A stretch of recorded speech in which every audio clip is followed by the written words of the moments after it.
Every week we will come to you with a new story that will astonish and awe you. They might be terrifying, they might be tragic, but they all have one thing in common. They take place in a city with people that you see and talk to every day, but sometimes the fog sets in and you don't get to see everything that goes on in the dark.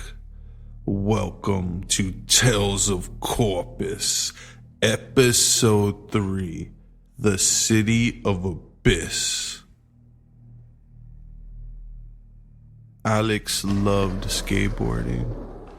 He loved the feeling of freedom and speed, the wind in his hair, the sound of his wheels on the pavement. He loved exploring the streets of Corpus Christi, the little city on the coast. He loved the warm weather, the palm trees, the ocean breeze.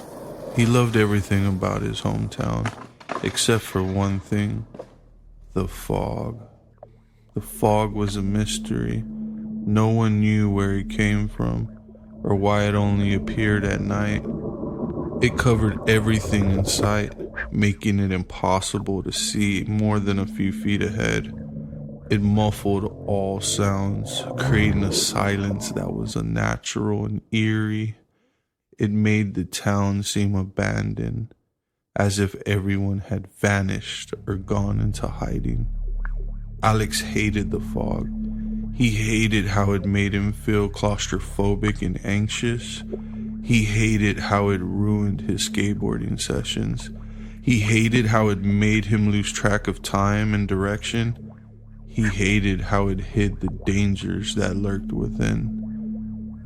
He had heard stories of people who had gone out in the fog and never returned.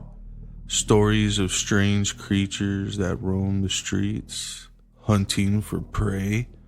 Stories of madness and horror that befell those who dared to venture into the mist.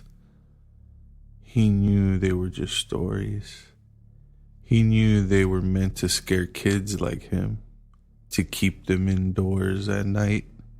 He knew there was nothing to fear, as long as he stayed away from the fog. But one night, he made a mistake. He stayed out too late and got caught in the fog.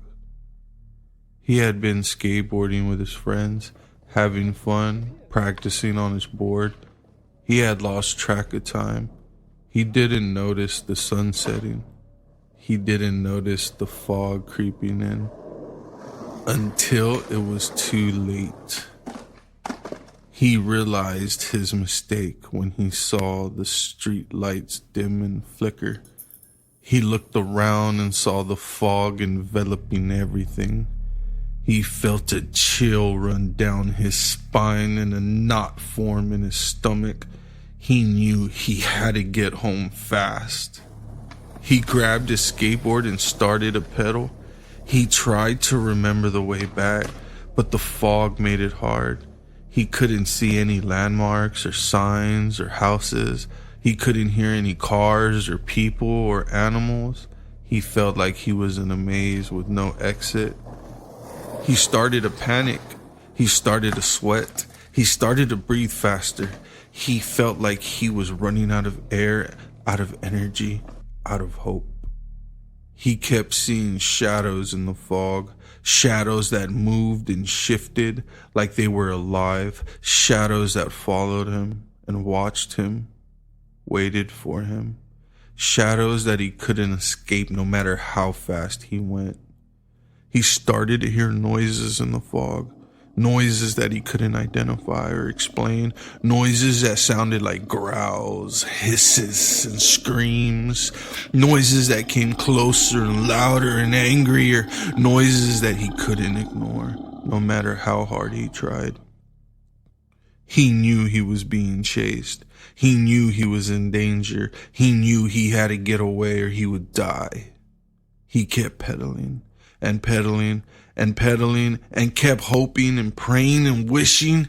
He kept looking and searching and finding nothing. He didn't know how long he had been in the fog. It felt like hours, felt like days. Could it have been months? He didn't know how far he had gone. It felt like miles, kilometers, light years. He didn't know how long he would last. Minutes, seconds, milliseconds. He was getting tired. He was getting weak. He was getting scared. He was about to give up when he saw a light that pierced through the fog like a beacon of hope, a light that came from a window of a house that he recognized, his house. He felt a surge of relief and joy and gratitude. He had made it. He had survived. He was home. He sped up.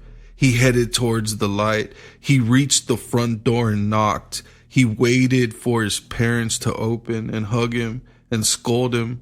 He waited for his nightmare to end and his life to resume. He waited and waited and waited.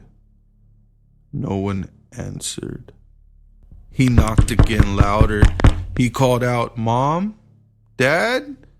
It's me, Alex. I'm sorry I'm late. Please let me in." No one replied.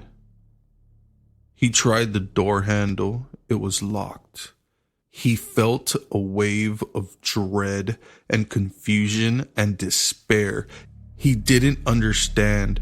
Where were his parents? Why weren't they home? Why didn't they answer? He looked around and saw the fog closing in. He saw the shadows moving closer. He heard the noises getting louder. He realized his mistake. He had gone to the wrong house. He screamed. Thank you for listening to another episode of Tales of Corpus. We will come to you next week as the fog rolls back into town. Like, share, subscribe, and follow. We'll see you soon.